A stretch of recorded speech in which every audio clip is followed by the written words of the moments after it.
मसीह में मेरे प्रियो, आज 10 फरवरी 2022 रोज़ की रोटी अध्ययन में मैं आपका स्वागत करता हूं।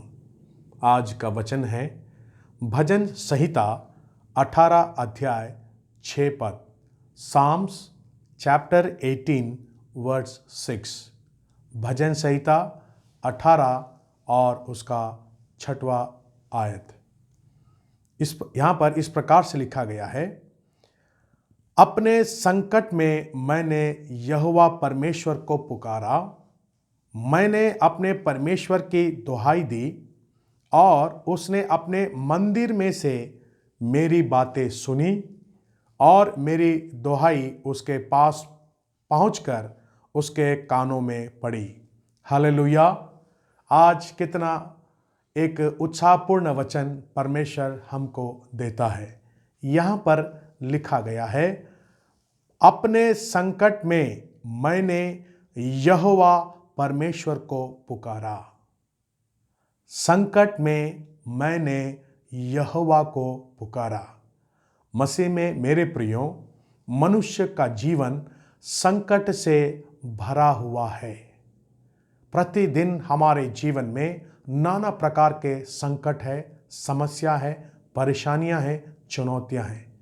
मनुष्य का जीवन संकट से घिरा हुआ है।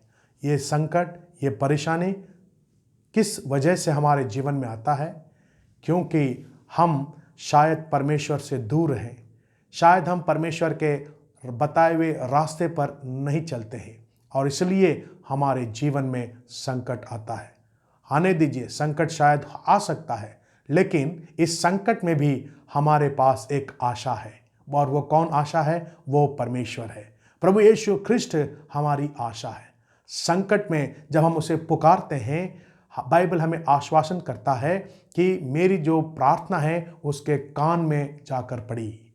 मंदिर में से परमेश्वर ने मेरी प्रार्थना को सुन लिया और मेरी दुहाई उसके पास पहुंचकर उसके कानों में पड़ी। हालेलुया। ये हमारा एक आश्वासन है। हमारा परमेश्वर जो है हमारी दुहाई को सुनता है, हमारे प्रार्थना को सुनता है, हमारे विनती को वो सुनता है।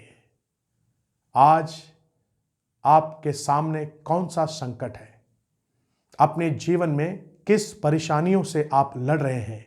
आपके जीवन में ऐसे कौन सी समस्या है जिससे आप टूट चुके हो? मैं आपसे कहना चाहता हूं, आपको प्रोत्साहित करना चाहता हूं, आप आपके संकट के समय परमेश्वर से पुकारें, परमेश्वर की दुहाई दें, परमेश्वर को पुकारें। वही हमारा दृढ़ गढ़ है, वही हमारा रक्षक है, वही हमारा छुड़ाने वाला परमेश्वर है। आपके संकट से परमेश्वर आपको छुड़ाएगा। आपका परमेश्वर आपके हर एक परेशानियों से आपको छुड़ाएगा। हम देखते हैं बाइबल में एक उदाहरण है। हन्ना नामक एक स्त्री थी, वो बांझ थी, उसको कोई संतान नहीं था और उसके जीवन में एक प्रकार का श्राप मानो आ गया हो। लोग उसको ताना देते थे, लोग उसका मजाक उड़ाते थे, लोग उसका ठट्टा उड़ाते थे। उसके जीवन में संकट है, परेशानी है, नाना प्रकार के लोग नाना प्रकार की बातें करते हैं। लेकिन ऐसे समय में वो परमेश्वर के भवन में जाकर के प्रार्थना करती है, दुहाई देती है, रो रो करके, आंसू बहा करके वो परमेश्वर के मंदिर में प्रार्थना करती है।